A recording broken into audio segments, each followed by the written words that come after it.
particularly since we now put them up all up on YouTube on our website. With that, I'd like to introduce our guest today. Stephen King is one of the best-known economists in Europe. He's the group chief economist for HSBC.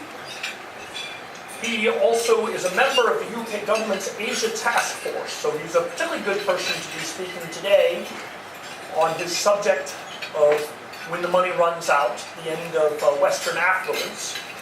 He's only in town for a couple of days, just flew in from Britain. Please forgive any jet lag on his part. He's very kind to come straight here. And with that, I can just indicate. Thank you.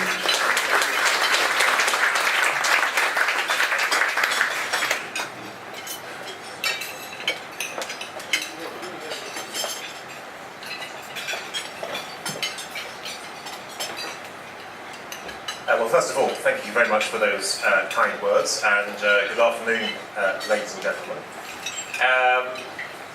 First of all, apologies, I'm not the other Stephen King, just in case you're wondering why I'm coming along today, but my story is a bit of a scary story. As you heard, it's called When the Money Runs Out, the End of Western Affluence. I must define first of all what I mean by this, because of course, in a literal sense, the money can't run out because central banks can print as much of it as they wish to. So you can keep going on the printing presses and money can continuously expand. What I mean instead is that the money's running out to the extent that living standards in the West are not rising at the pace that they used to rise at. Economies have slowed down to a really remarkably weak pace over the last few years, and we've yet to even grapple with the implications of this much weaker pace of economic growth. Let me give you an example of this, because this is an important year for me for two separate reasons. The first reason is the publication of my book, which I believe is available just over here. But the second reason is that I'm celebrating a particularly important birthday this year. It's not my 30th birthday, and it's not my 40th birthday either.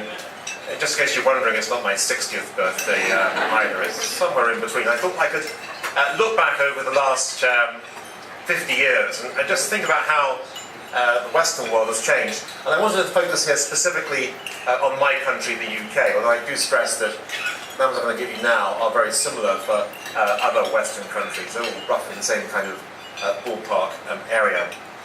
So in the first decade of my life, from 63 to 73, per capita incomes in the UK, living standards in the UK, rose by around about 37% over that 10-year period, a pretty big increase in a relatively short space of time.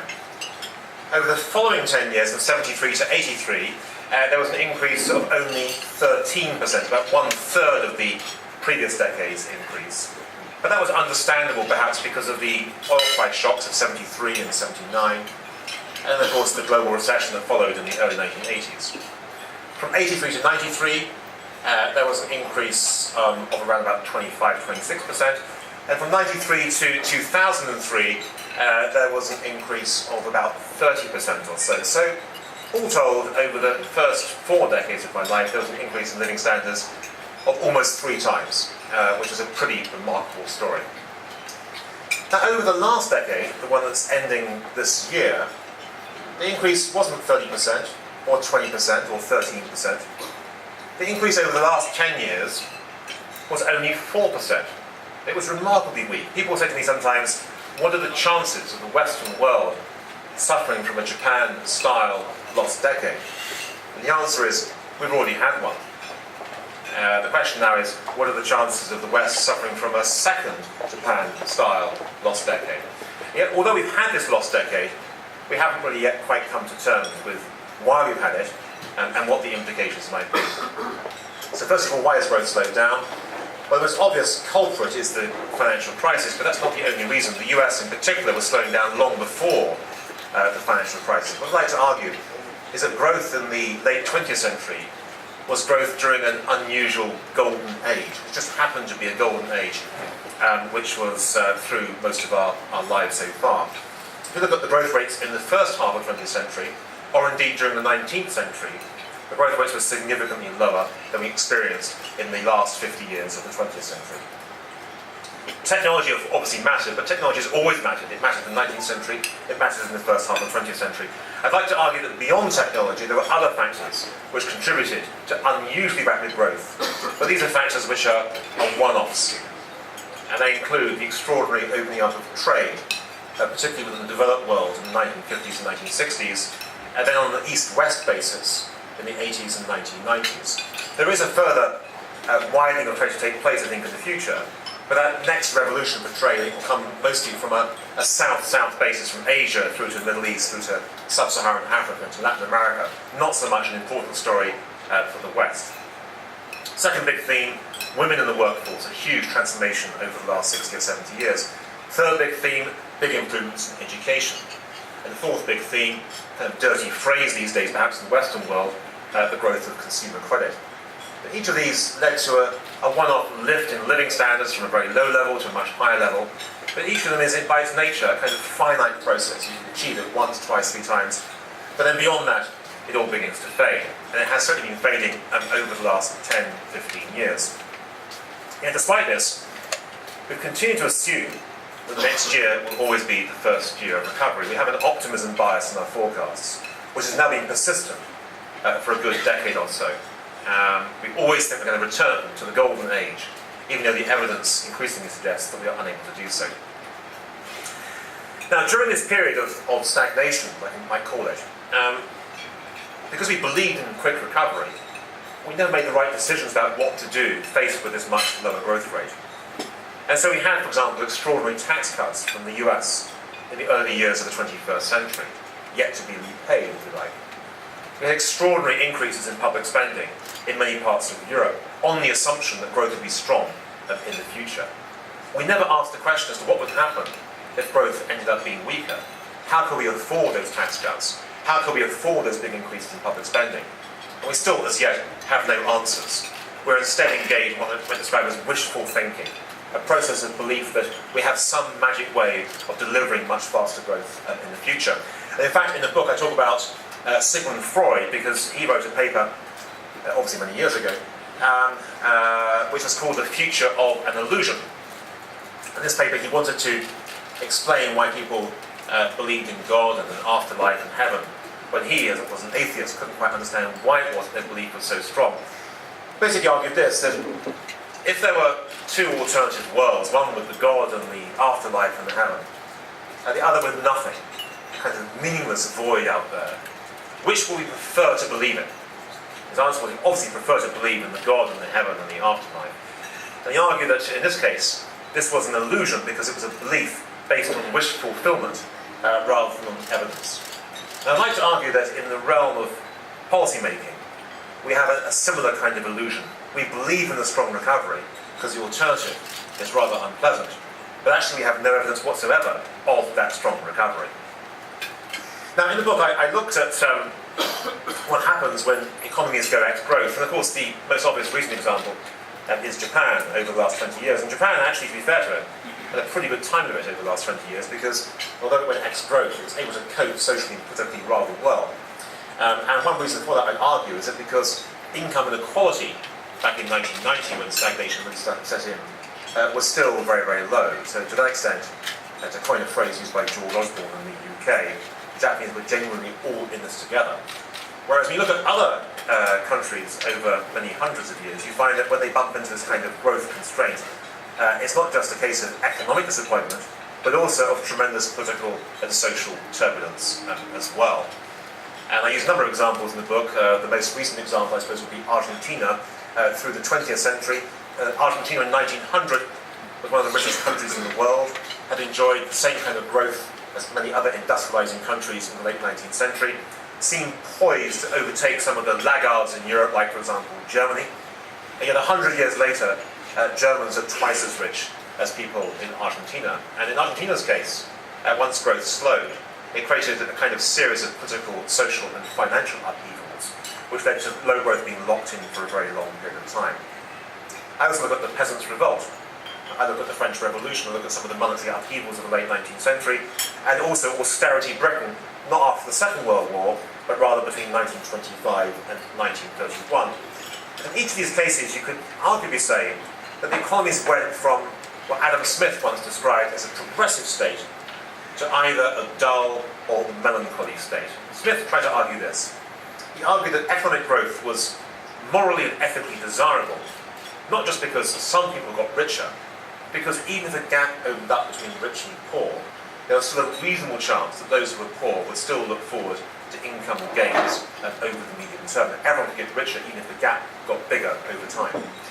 Whereas in a dull or melancholy state, what we might describe today as stagnation or continued contraction, in those societies, one person's gain is necessarily another person's loss. It's a kind of zero-sum game. And in those kinds of societies, trust begins to break down, loss aversion starts to creep in, reform becomes increasingly difficult.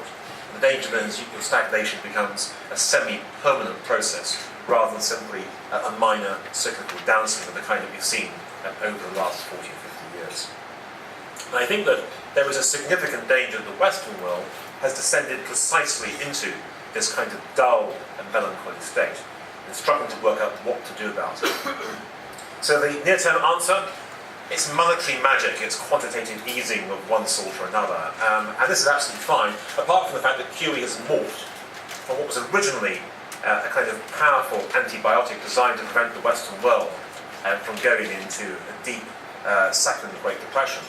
It's morphed into becoming something more like an addictive painkiller. Nice to be on, but doesn't really solve the underlying problem, and also comes with nasty side effects, like most obviously the creation of financial bubbles either at home or possibly abroad. So we've created a situation now where we appear to be stuck on these policy-making drugs, which perhaps are doing some longer-term damage of one sort or another.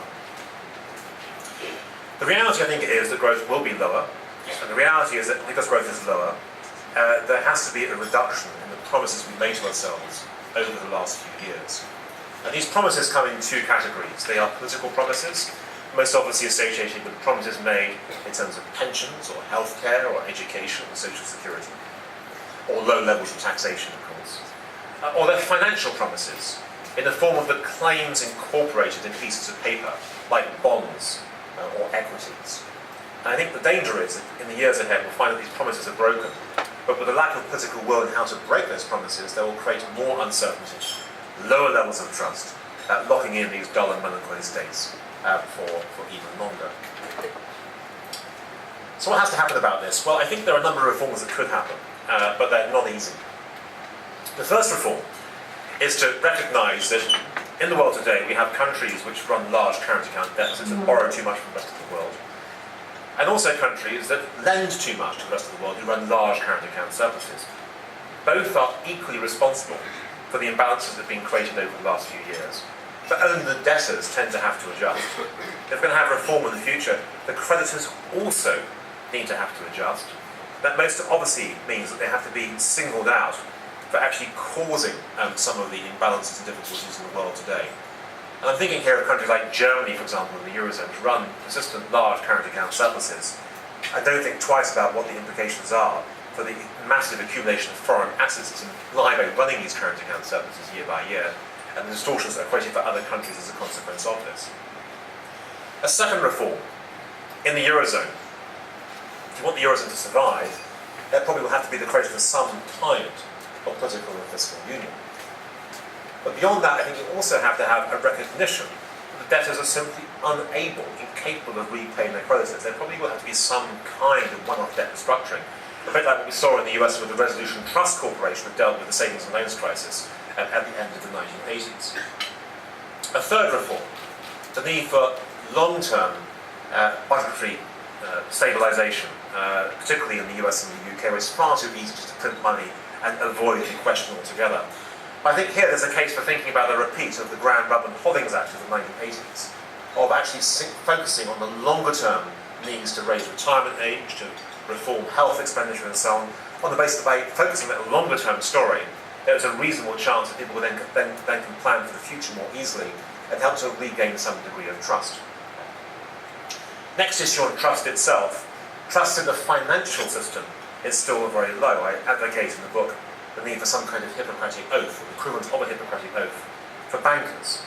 Certain ethical and moral standards that are clearly being adhered to, and when they're not being adhered to, some fairly clear punishments for what happens in the absence of those standards being adhered to. I think also there has to be something to do with reforms from an intergenerational point of view. In the West, we have the boomers doing really rather well and have done well throughout their lives, effectively exerting their own political preferences at the expense of others in the population. And one big concern I have here is the impact of this on the young, particularly those who are facing the prospect of no job in countries like Spain, or indeed prospects of very poorly paid jobs in the years ahead. There has to be some kind of new, almost like a new constitutional arrangement that looks after the interests of the young. And finally, and this is a reference to my own sorry profession, economists. I think it's not terribly important, but economists, we've not really covered ourselves in glory over the last few years. One reason for that is we've become fixated on the construction of quantitative economic models built on data only over the last 10 or 20 years, because that's the only data that seems to be relevant for making these models work. And what we've sort of concluded in recent years is that the models work perfectly. It's just that the real world doesn't, and that's really irritating.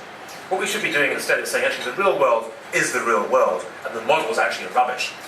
And so we should be saying instead is let's focus on perhaps learning something about history, learning something about what happens when economies bump into brick walls, learning something about what happens with financial crises, looking back at examples of the Peasants' Revolt, of the French Revolution, all those marching upheavals of the late 19th century, and realising that economic policy isn't just for technocrats, that economic policy is actually political economy. And the sooner we recognise that and understand that economics is not a pure science, it actually matters for society more generally, the better society will be. Thank you very much indeed.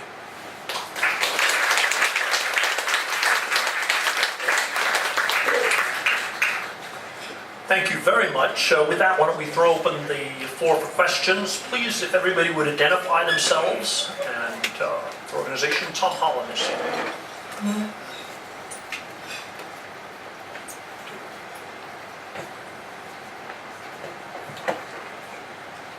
Oh, thank you. Tom Holland, South China Morning Post. Stephen, you mentioned that the creditor countries should be singled out, and cited Germany as an example. The most obvious creditor country, of course, is China, which clearly has benefited enormously from the imbalances in terms of its own growth. If we do see the West sink into this dull and melancholy state, what do you see as the outlook for China? Well, first of all, China over the last 10 years has done remarkably well, despite the fact that the West has had this lost decade. I quoted that figure of 4% for the UK for the increase in living standards over the last 10 years, the lowest that we've seen over the last 50 years. Same is true of the majority of Western countries. China over the same decade has seen an increase in living standards of 130%. So what is clear, at least over the last 10 years, is that China, and indeed many other emerging nations, have been able to grow quickly, even though the West is disappointed from a growth point of view. Now, of course, you might raise questions about the quality of Chinese growth, in particular over the last 3 or 4 years, because of the focus on infrastructure and social credit, rather than necessarily focusing on exports, which was a big driver pre-2007. But I think we have seen evidence of a significant decoupling of the world economy over the last 10 years. As for the current account surplus issue, the reason why I focused on Germany was actually because China's current account surplus, as a consequence of the switch towards infrastructure, has come down dramatically over the last 4 or 5 years. If you look at the figures for 2007, I think the current account surplus was about 11% of GDP. It's now about 2% of GDP. So China, whether it wanted to or not, has made a significant adjustment. What hasn't happened so far is an adjustment from Germany, where its current account surplus remains about 6% of GDP. And the peculiarity here actually is a peculiarity specifically within the Eurozone, which is that the European Commission has singled out countries for misbehaviour on their current accounts if they have a current account deficit of 4% of GDP, but a current account surplus of 6% of GDP. Now the stupid thing here is that if Germany has a current account surplus of 6% of GDP, and is lending its money to countries in southern Europe, which is what it was doing prior to the financial crisis, then of course a German loan, which is 6% of German GDP, is much, much bigger as a percentage of Greek GDP or Spanish GDP or Italian GDP. So the peculiarity is that the biggest country in Europe has a very large current account surplus as a share of its GDP. It must imply even bigger current account deficits for the countries in southern Europe, who are the recipients of these inflows. So my concern really is that when you've got large countries with large current account surpluses, it necessarily creates imbalances in other countries that then create difficulties thereafter. I'd also note the following, and this may be relevant for China as well, that if you accumulate large amounts of foreign assets, the risk as a creditor is the debtor, one way or another, doesn't repay. This can happen through default, or in China's case, it can happen through the US over a long period of time choosing to devalue. Because of course the big advantage the US has is to borrow from the rest of the world in dollars rather than in foreign currencies. If the US devalues, the renminbi value of all those treasuries the Chinese have purchased over the last few years will be worth quite a lot less. So it will be a default by stealth by the US towards China. My point is really this, that ultimately creditor nations think they're safe because they're somehow morally and ethically superior because they save rather than invest. It's a very Victorian view of the world. You look at the history of debt crises. A debt crisis becomes a big crisis when the debtor suffers from austerity perhaps, but eventually cannot repay, which creates the creditor also eventually suffers. And that's a lesson from hundreds of years of history. Okay, next, over here, please. Hi, Rachel Cartland. I used to be a civil servant in the Hong Kong government. Where are you? Here, there you are, sorry. Yeah, sorry. Well, first of all, can I say I'm a tremendous fan. I agree with every single thing you say, every dot, comma, and so on. So I think it's such a good analysis. Thank you. But Here's a butt coming. you're welcome. Soften me up now, haven't you? Yeah. Yeah, I see it's coming, yeah. But your prescription at the end, I'm sure, is a good one. But how on earth do you get there? Where's the hammer, the bell that rings out a warning or whatever? Yesterday I spent a lot of time on a website I found for the first time. It's called A Girl Called Jan, and it's a recipe web blog, but it's a blog of recipes by a single parent in UK. And the reason it's interesting is because she's got £10 a week, $120 Hong Kong a week, to feed herself and her son. Now, that actually, she's very adept at doing it, but even so, looking at what she was doing, I thought, that child is in danger of deficiency diseases. You're not going, and she's typical. So, what's happening in a society like that? Why isn't everybody up and raving and going, we must do something? Well, there's an example from the book of this, which I think is interesting because economists need to look at what they can predict, rather than what I describe as the kind of pressure cooker events that build and build and build until something snaps. And I suppose one of the implications of my book is that something might eventually snap. And if I can just use this historical example to show how difficult it is to work out what's going to snap. And it's back to the 1920s with the example of British austerity. Britain rejoined the gold standard in 1925. Winston Churchill was the Chancellor of Exchequer at the time. And he concluded, much later in his life, this was the biggest mistake he'd ever made because Britain rejoined at an exchange rate that was significantly overvalued. And the reason I'm talking about this is because Britain was therefore in a roughly similar position to countries in southern Europe today, with overvalued exchange rates, and it had to follow a very similar prescription of continuous austerity year after year after year, with continuous downward pressure on wages to try to make Britain more competitive in international markets. It's a very similar story. The general strike occurred in 1926, which was a direct response to this, but didn't really work. The unions failed, they didn't have the right strategy. But then things happened in 1931 in a rather unexpected way, because in 1931 there was the beginnings of the Great Depression, of course. The consequence of that was that Britain's fiscal position deteriorated even further, its exports collapsed, its trade deficit widened, and there was pressure on sterling, exactly the same way there was all pressure on bonds in southern Europe over the last few years. The Chancellor, Philip Snowden at the time, came up with this remarkably draconian budget in September 31. Remarkably draconian. Pay cuts which were absolutely horrendous.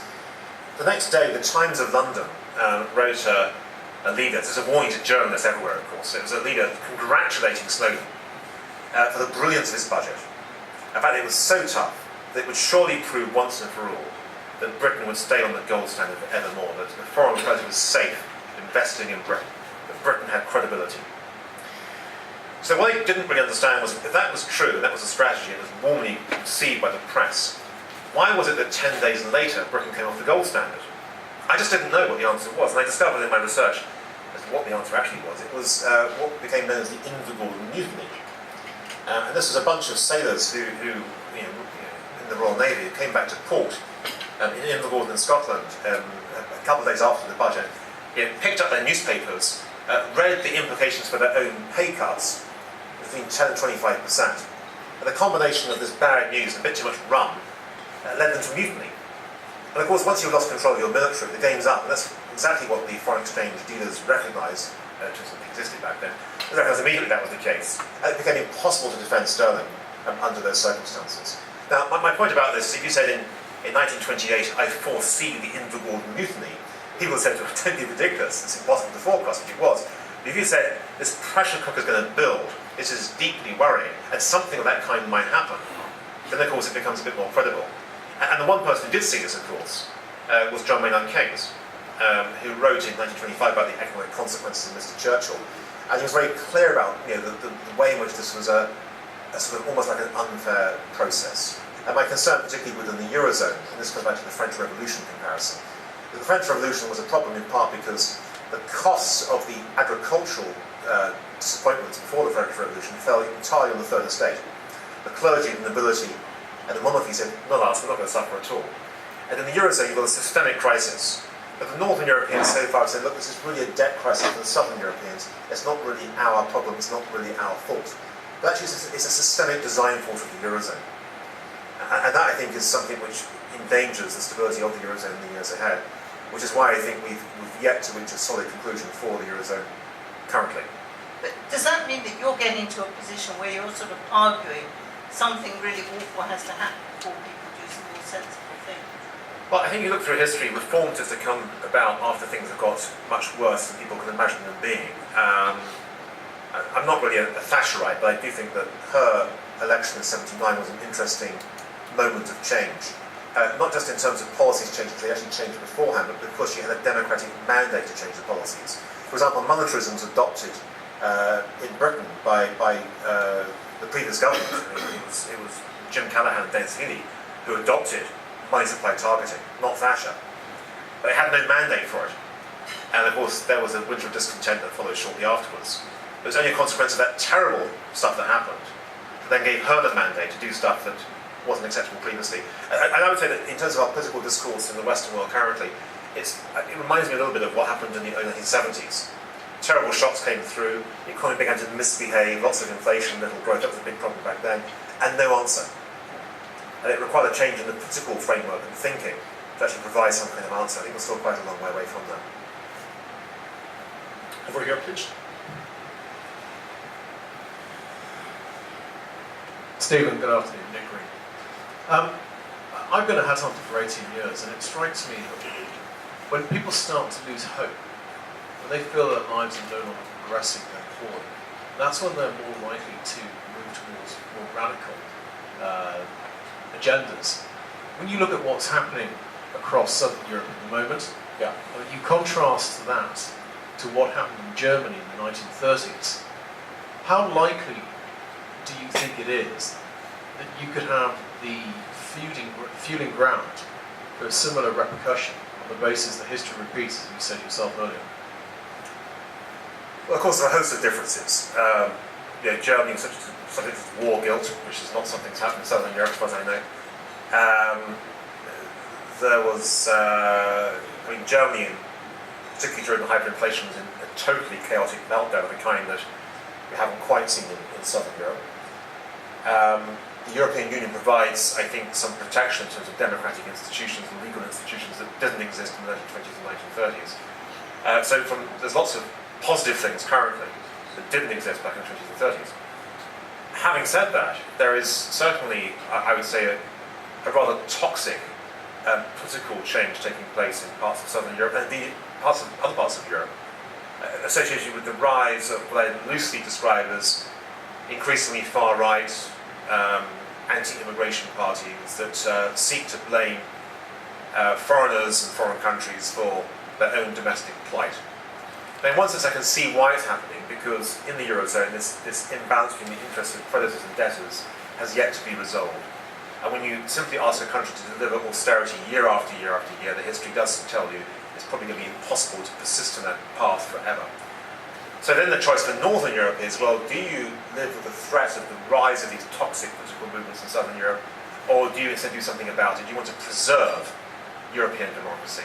And what I'd hope is that perhaps after the German elections, when Merkel I think will be freer to do stuff than is the case currently, there will be a move towards trying to create some kind of low-level fiscal union.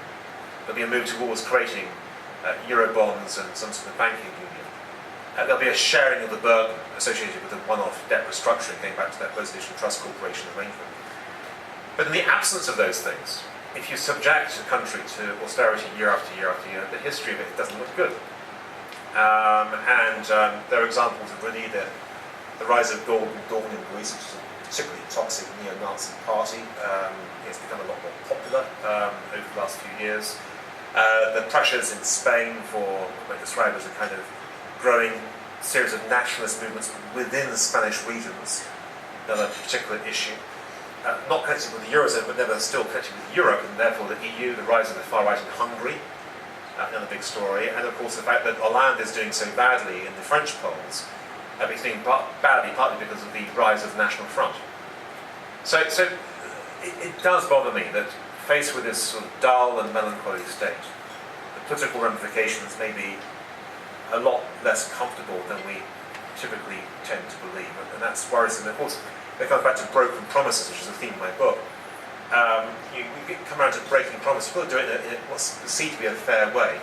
Because if it isn't fair, then of course the case for these more extreme parties to rise becomes that much stronger, unfortunately. Down here, and then I'm going to take a question out. Miranda. Richard Harris, Paul Shelter Management. When I was a boy studying classical economics, if you printed money, that created inflation. You just had to look at Zimbabwe to do that. I could sort of see by in the short term that hasn't happened, but do you think we're building up problems for the future? This comes back to the QE debate. Well, first of all, one reason for doing QE is because central banks understood, I think, correctly that the transmission mechanism of monetary policy, the banking system, is broken. And the idea of QE is to bypass the weak banks and inject money directly into the economy rather than through the banking system by lifting the value of asset prices. To an extent that's worked, to an extent. The reason why it hasn't created inflation is partly because there's an absence of willing borrowers. Companies could, in theory, raise a lot more money than they are raising. And where they are raising money, they're often raising money only to pay their shareholders higher dividends or to launch share buybacks, which is not really what the QE was intended to deliver. I think also QE has led to surprising sort of distributional effects, which partly explains why we haven't seen much in the way of inflation. Take the UK as an example. There have been two sort of broad effects of QE. It's had the portfolio effect in lifting domestic asset prices. It's also had an effect through the exchange rate. The sterling fell a long way, made Britain in theory more competitive. But actually what happened wasn't so much that Britain became more competitive. What really happened was that import prices rose. Headline inflation went up a little bit, not much by historical standards, but rose. But there's no impact on wages. So real spending power for most workers went down. So lots of real wage cuts over the last few years, which of course has weakened demand. Those who benefited from the rise in financial asset values included companies that didn't actually invest, and relatively wealthy people who certainly benefited but typically at the margin tend not to spend their wealth. So what you've had is a redistribution of money in the UK away from wage earners to those who are wealthy. But typically those who are wage earners spend a lot of their incremental income, whereas those who are relatively wealthy spend very little of their incremental income or wealth. So if you redistribute in that direction, your overall impact on demand has been really very, very small indeed. One reason why inflation doesn't gallop away. Where there's a risk perhaps of inflation picking up is if there's a sense that the political pressure on the central bank becomes so intense that people lose faith in the central bank as a monetary institution. And hyperinflation is often caused because the central bank is prevailed upon by the government, not just to do QE, but effectively to fund an ever-rising budget deficit. Yeah, so the government effectively says, let's increase the budget deficit by 5% of GDP, and we're going to fund that entirely by printing more money. That's where we get into the Zimbabwe world. I suppose one marginal risk currently, and it is very marginal, it's a sort of fat tail, unlikely event, but perhaps worth mentioning, is that in Japan, if in a year's time we discover that Abenomics has not really had much of an impact on the economy, what does Mr. Abe then do? Does he admit that QE didn't really work, that his three-arrow strategy hasn't really delivered? Or does he say, let's do more?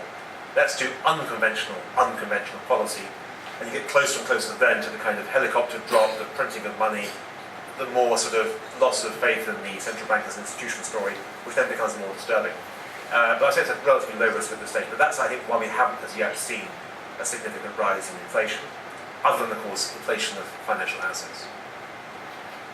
There's a question now here in the middle, and then we had a question, yes, here please, and then a question over there. Tony Sandlin, TVB News.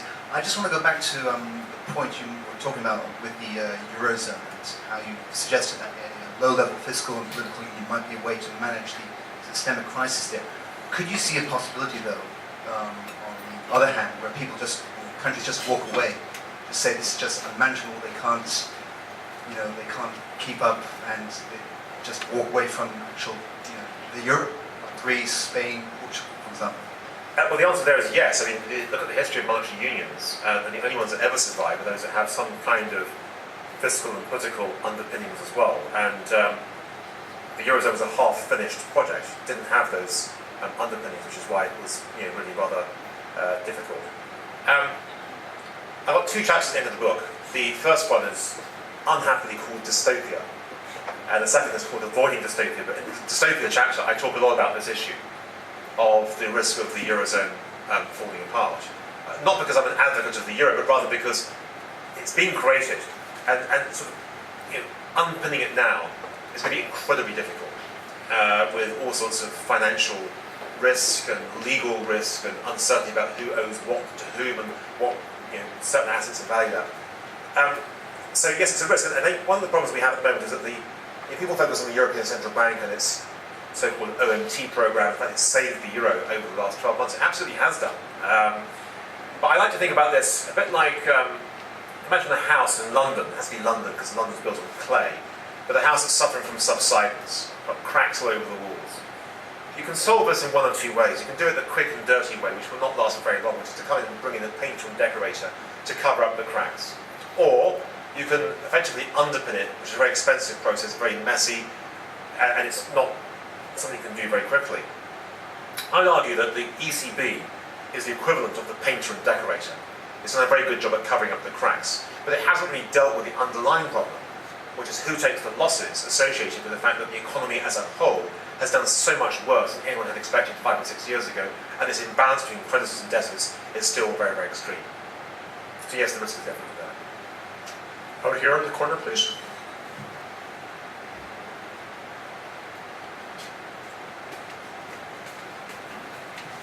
Robin Fox, I'm an associate. At what rate do you think US interest rates will rise over the next 3 years? How high are they going? There is, of course, an assumption in your question that US rates will indeed rise over the next 2 or 3 years. First of all, debate on tapering is interesting, because this is simply lifting your foot off the accelerator, let alone putting anything on the brake. And already the US economy is looking a bit more fragile than perhaps people had expected earlier this year. It's back to the optimism bias I described earlier on. There's a persistent desire to believe that this year is the big year of recovery. And like previous years, this year doesn't look as though it's going to be quite so impressive after all. Secondly, the Fed, of course, is concentrated on this kind of idea of intermediate thresholds and forward guidance about when monetary policy might change. And of course, the thing that people are fixated on is the fact that Bernanke has indicated that 7% is the unemployment rate for effectively ending asset purchases altogether, and 6.5% might be consistent with the idea of raising Fed funds. The problem there is first of all that it may be you might get to those thresholds and still not be sufficient to trigger a change in monetary policy. And the reason for saying this is that it could be that the unemployment rate is falling because of a decline in the participation rate rather than because of a decline or a strengthening of the economy. So it doesn't give you the same kind of result. It might also be that inflation continues to fall away, so actually there's no point in raising interest rates under those circumstances. But beyond that, I think the other risk is, of course, that we don't actually get unemployment down to that kind of level. It's fallen a fair way over the last 2 or 3 years, largely because of the fall in the participation rate rather than because of the strength of the economy. But it looks apparently as though the US is growing about 2% or so. A 2% rate, it just doesn't generate enough jobs to really take you down to that very much lower level of unemployment. So I wonder whether the debate in the US might be rather similar to the debate that used to take place in Japan in the 1990s, which is always the year after next would be the year of rising interest rates. We never ever quite get that. All right. if we have one more question. But, okay, back here. Wrap it up. Tony Watson, I'm with Lim Advisors, we're a fund manager in Hong Kong. Just to your point on current account surpluses, how would you propose those be attacked? Not to be facetious here, but to use your German and Greek example, we force the Germans to start building shoddier cars and industrial equipment that people won't want to buy, and eat more goat cheese and olives and drink more ouzo? Sorry for the facetious example, but I rather like feta cheese actually, it's rather nice. So there could be a big market for feta cheese in Germany. No, on a more serious note, my point is this: Germany, like other countries with current account surpluses, has a choice. You have a current account surplus not because you're competitive, but because you choose to invest domestically less than you save domestically. It's just an accounting identity. So if you invest abroad, you have to be aware of, or you export your savings to abroad, you have to be aware of the risks you're taking. And I think the Germans weren't aware of those risks. They thought that their money was safe in Southern Europe because they believed that without any kind of currency risk, their money would be permanently safe. And that simply ignored the fact that if you get rid of currency risk, you end up with default risk instead. I mean, the US understands this because Detroit has just effectively defaulted. And that's what happens. And yet in the Eurozone, people didn't understand that risk. They just assumed their money was safe, that a government never ever would default, whether national, regional, or local. It just didn't happen. So I think the choice was this for Germany. Wonderful export performance. What do you do with those revenues? Choice number one, you pay your workers higher wages. Then you spend more. And maybe you would import more from Greece or somewhere else, but you certainly would spend more. To pay your workers higher wages, Germany didn't do that. They kept their wages very, very low. Choice number two is to invest in German industry rather than investing abroad in pieces of paper. Germany didn't do that either, because German industry was apparently not very competitive, although they were exporting like crazy. Choice number three is to invest abroad, but in physical assets. So you basically say, well, we're going to build factories, whether it be in Poland or maybe Greece or in Spain or whatever, but you could do that. Choice number four is to make no choice at all. Is to take the revenues and say, I don't know what to do with them. Just put them in the banking system.